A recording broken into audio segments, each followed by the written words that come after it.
Hey you guys, it's Gemstone from www.thebeautyinspirit.com. I hope you're having a really good week.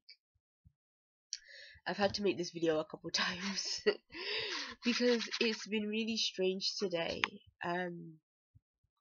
It's like I'm going through the cards and I'm trying to find one that makes me feel connected.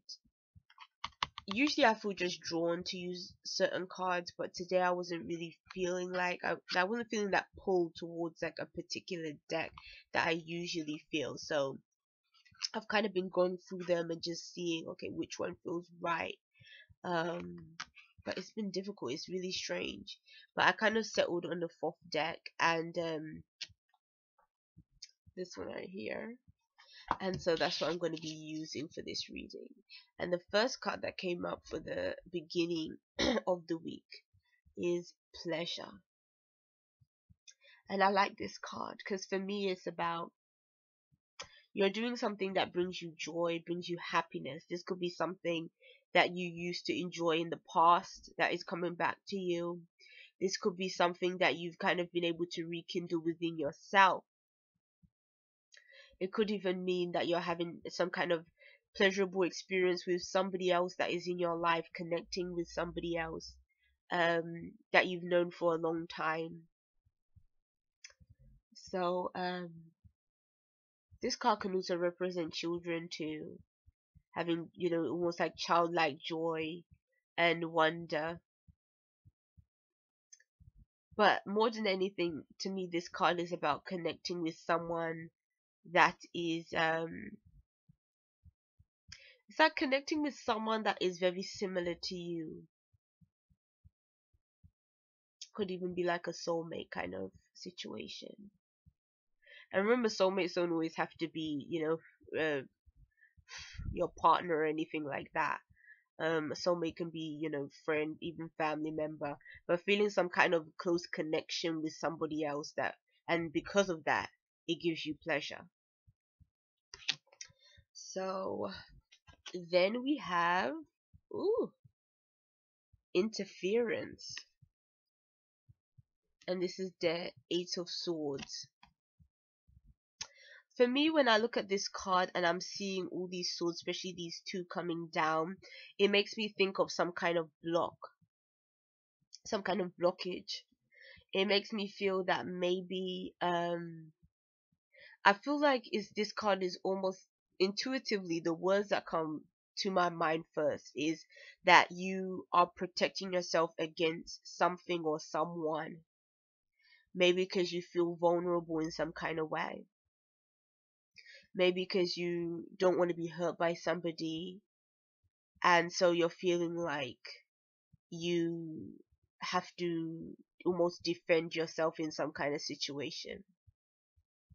Or it also could be that you are feeling um you might be feeling stuck at this time. It might be like a stalemate situation, feeling like you're not able to move forward the way you want to. And there could be a number of reasons for that. Again, it could, you know, like I said, feeling um maybe you feel like it could be a fear situation. It could mean it could be something where, like I said, you don't want to be hurt, or you don't want to be put in a situation where um you're not in control of things. So it's almost like you don't want, you may not even trust the situation. That's kind of what I'm getting. Like, you, there might be a situation that you don't really trust what is happening, and so because of that, it's like you can't really move forward. Hmm. The last card is the Knight of Cups. The Knight of Cups can mean feeling emotional, feeling, again, it can mean your feelings for someone else. It can be a relationship. It could mean well, this could be a romantic relationship,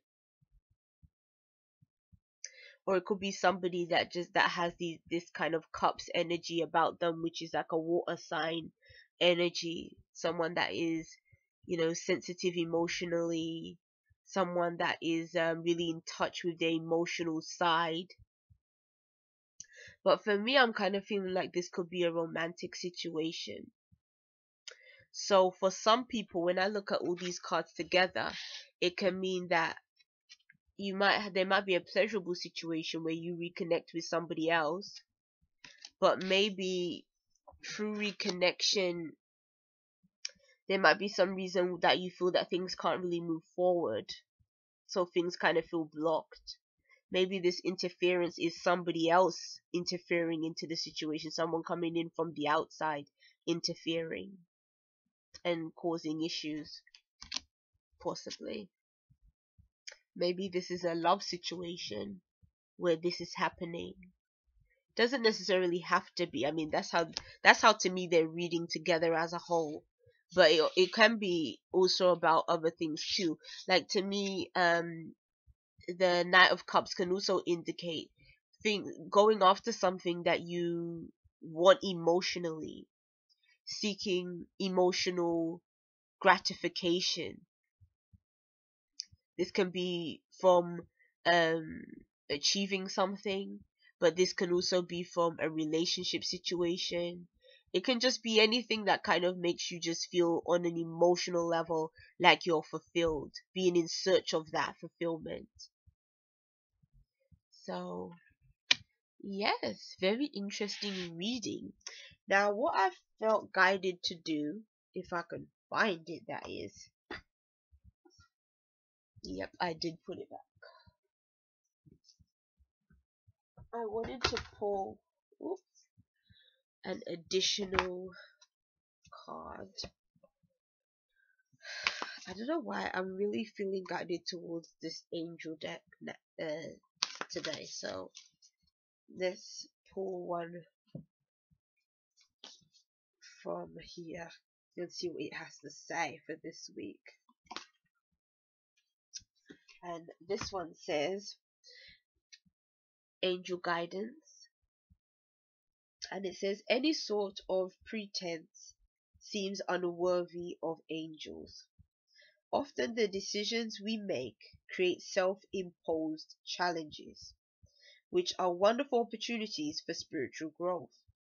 But if we do not face the challenge, not only will we miss a chance to move on, we will have to face the same challenges over and over until we can confront it. Be honest with yourself. If you deceive yourself by pretending that everything is perfect, your goals become hazy. Your potential brilliance under layers of self-deception and illusion, and you defeat your quest for self-improvement. Ask the angels for help.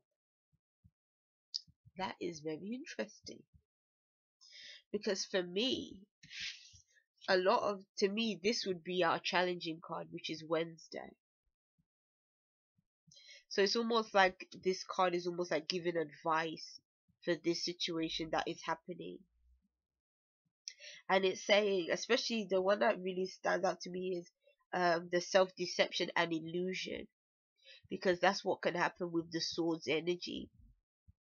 The sword's energy, which is really interesting, because with swords, when you start off in the suit of swords, it's like the very first sword is the best one. So it's almost like saying that when you have the one sword, that's when you get truth, that's when you get clarity, that's where you could almost have like an epiphany, where you can see things you didn't see, know things almost like you didn't know, like it's information coming to you. But as the swords go up and you have more and more swords, it turns into illusion, it turns into delusion, it turns into stress and worries. And as this so puts it turns into challenges.